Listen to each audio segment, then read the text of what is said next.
ইফতারি লইয়া বইছে বুট মুড়ি পেঁয়াজু আলুর চপ বেগুনি আপেল আঙ্গুর আনার মালটা আরো যদি কিছু থাকে এই সব লইয়া বইছে। এরপরে যদি দেখে শুধু বেগুনিটা নাই, বেডিরে কইব সারাদিন কিতা করছো, কটা বেগুনি বানাইতেইলে না, একটা রোজা রাখছি। আরে বাপরে, আমার একটা রোজা রাখছে। যেতুটি আইটেম লইয়া বইছেন আমনে, এর চাইতে বালা ছিল আপনি দুইটা পরোটাই খাইতেন সকালবেলা। কথা বোঝেন নাই? লস আইয়ে তো এত বেলা আপনি পরোটাই তো খাওয়া নিয়ে আসিল বেলা।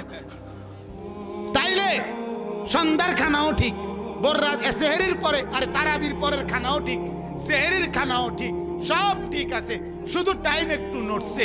নাইলে মিথ্যা, চুরি, ডাকাতি, জিনা, বেবিচার, মদ, জুয়া, অবৈধ রোজগার, ঠকানো, প্রতারণা করা সব আগের মতো। তাইলে এটা আল্লাহর মহব্বত, রাসূলের মহব্বত, এটা রোজা, এটাই রমজান।